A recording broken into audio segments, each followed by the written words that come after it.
Here we are after the break once again. I hope you all have come back fresh, rejuvenated, energy filled. Let us start with our course now without much ado. Uh, Before the break, I had posted a video on WhatsApp starting chapter 4 to build a fire. Jack London, the author, has in his story described the adventure of this hiker, and he has tried to highlight that how a person has to really think and make a decision. Here we had this hiker taking a wrong decision, and because of that wrong decision, ultimately he has to pay with his life. So now I'm going to start this chapter in detail. It's a long story. I will tell you all from now only. It will take some time to complete the story. So with much ado, let us start it now. So To Build a Fire by Jack London. Day had broken cold and grey.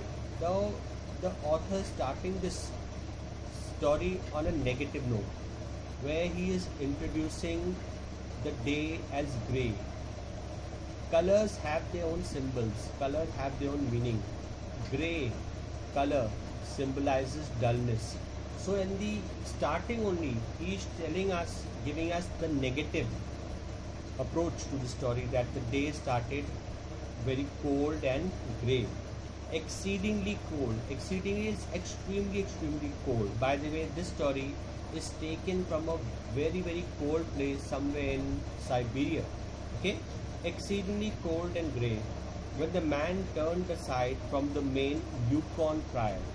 The geography, you will have done the story, the rivers of Europe, in which we have a river by the name of Yukon. So this man was undertaking this journey on the Yukon River basin. Okay, because of the extreme temperature, this entire river had frozen. Deep ice was there, and the expedition by this man is on this particular route of the Yukon River. So the Yukon Trail, and climb the high earth bank. Earth bank is the river bank. The rivers are down. The side part of the rivers are known as the river bank. So he has got down into the river bank, where a dim, again negative, and little travel trail led eastward. So he is taking this particular route, the route that is taking him eastward. Usually travelers don't take this route, but he, being adventurous, has decided to go and take the eastward route through the fast spruce timberland. Timberland is the forested area. Spruce is the name of a tree that was growing there. These trees are found in the mountainous areas.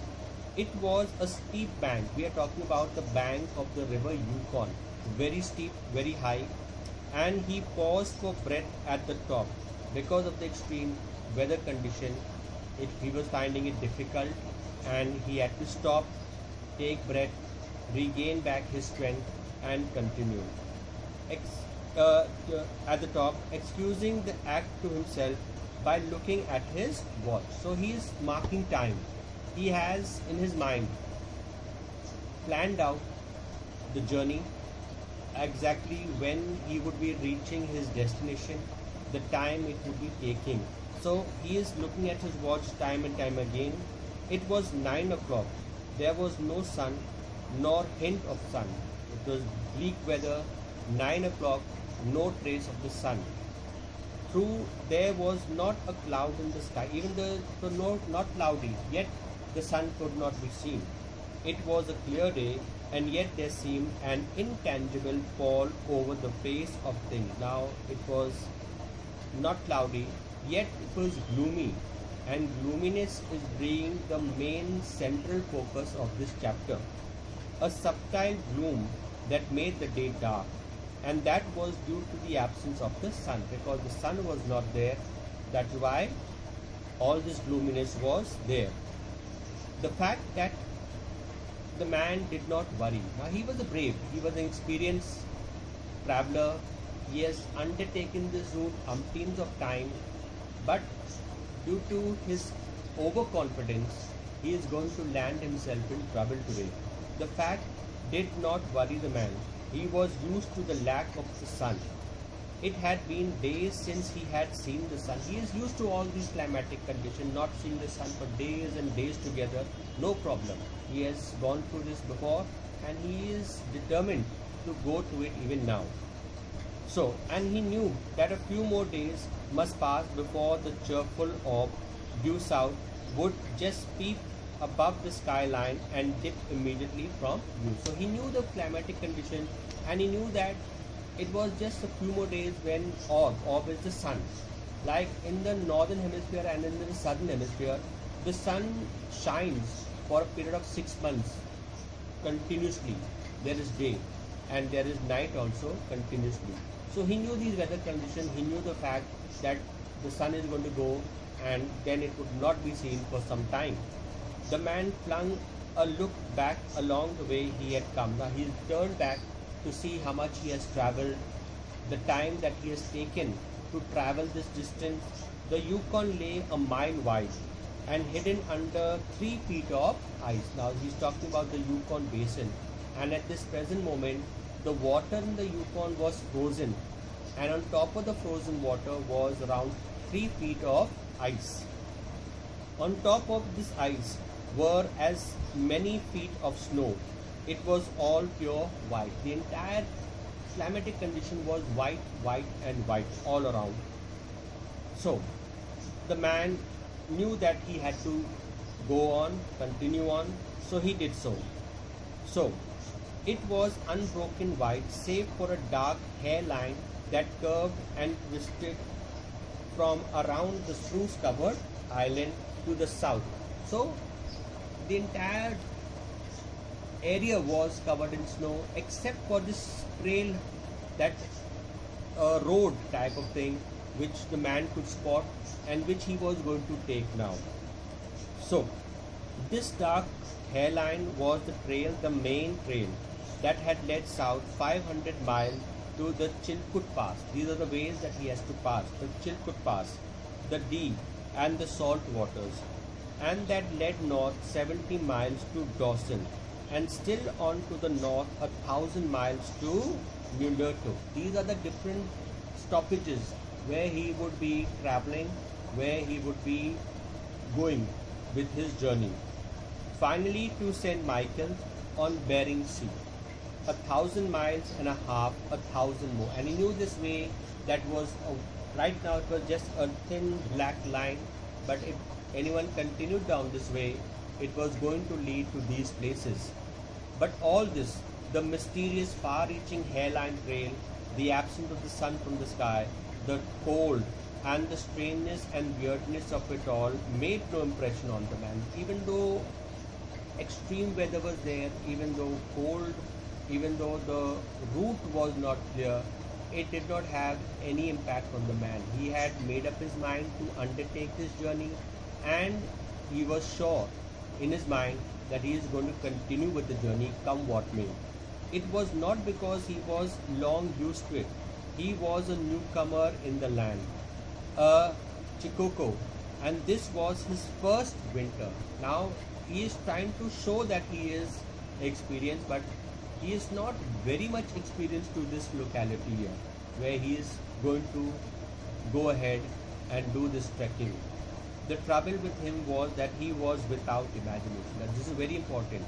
The author is telling us that the main problem that this man was suffering was that he was without imagination, meaning he could not foresee dangers, he could not foresee reason.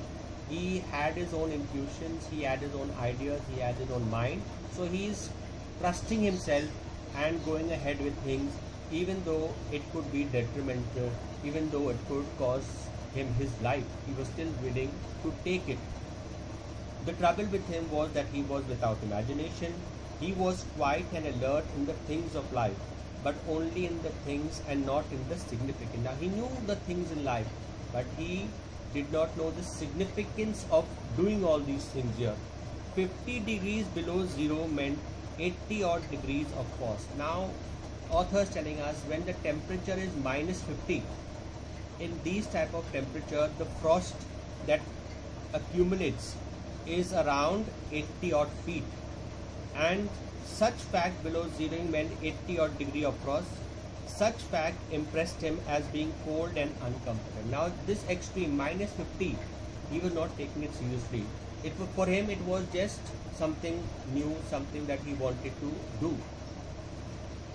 Such fact impressed him as being cold and uncomfortable, and that was all. It did not lead him to meditate upon the consequence of the temperature and upon man's fertility in general. So 50 degrees below zero stood for a bite of frost that hurt, and that must be guarded against the use of the mittens. Mittens are the gloves.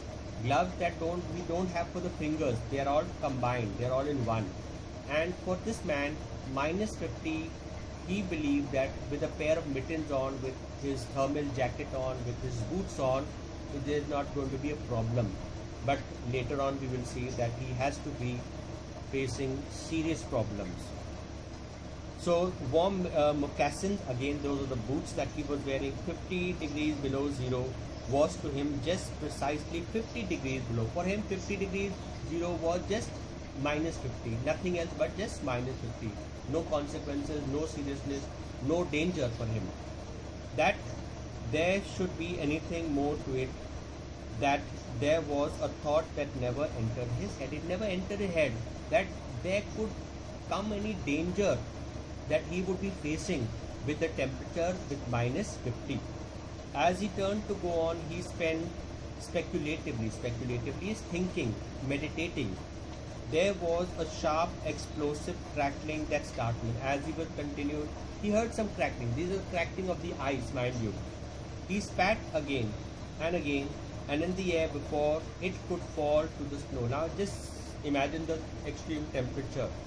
When he was spitting, his spit that came out from his mouth, warm, as it came out from his mouth, it froze immediately, and with such immediate effect that the spit became ice, and there was like a crackling sound when the spit was becoming into ice.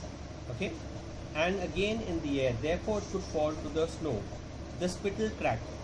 He knew that at 50 below, spittle cracked on the snow. This all he knew, that if you spit and the temperature is minus 50, it would immediately crack in the air and fall to the ground as a piece of snow. But this spittle that cracked in the air, undoubtedly it was colder than 50, and he knew that today there was something more serious about the weather, that it was not minus 50, it was temperature even below minus 50. He did not know exactly what it could be, but he is surmising that the temperature is not minus 50, it could be even minus 60, 70, 80 also. He has no idea. How much colder he did not know, but the temperature did not matter. Again, he is brave, he is brazen, he is adventurous, and this minus 50, minus 60, minus 70 for him, no problem. He was just wanting to undertake that journey. He was bound for the old claim on the left fork. He was angling for this particular place. They had come over across the divide from the Indian Creek country, while he had come a roundabout way to take a look at the possibilities of getting out logs in the spring from the islands of the Yukon. So now the reason why he has undertaken this journey was he has left his other group of friends who is also along on this journey. He has come on this alag route, special route, only because to look at things and to summarize in his mind whether it would be good enough to come here again in the springtime to collect the wood that is all frozen in this river right now. So he's just coming on this expedition to look at things for the future. He would be in the camp by 6 o'clock, and he knew in his mind, in his heart, that this shorter route would reach him to the base camp even quicker than his friends. So he was imagining that he would be there by 6 o'clock. 6 o'clock their sun, bright sun, no problem. Okay, by 6 o'clock it was 2, but the boys would be there, a fire would be going, and hot supper would be. And in his mind he realized and he thought that if he reached there by 6 o'clock, in the camp, base camp, there would be a fire burning, there would be hot soup for him to drink, and all the day's labor would be not in vain. Okay. As for lunch, he pressed his head against the protruding bundle under his jacket. Now he has brought lunch. His lunch is biscuits, special biscuits, and they were put against his chest under his coat, touching his body. So the body heat kept those biscuits fresh. If they were taken out, put into such condition, they would become pieces of ice. Even the biscuits will freeze up. So to keep them fresh, and now he realized it was time to take a break and relax. So he was trying to take out his lunch. With the man relaxing, I think we'll also take a break for today. I think we reached page number 36. On an average, we will cover 2-3 pages a day. Accordingly, we will see. And next class, we will continue directly from here. So my students, I hope you all watch the video, take interest. Any difficulties, any problems, any queries, you are free to contact me whenever you want. Thank you. God bless.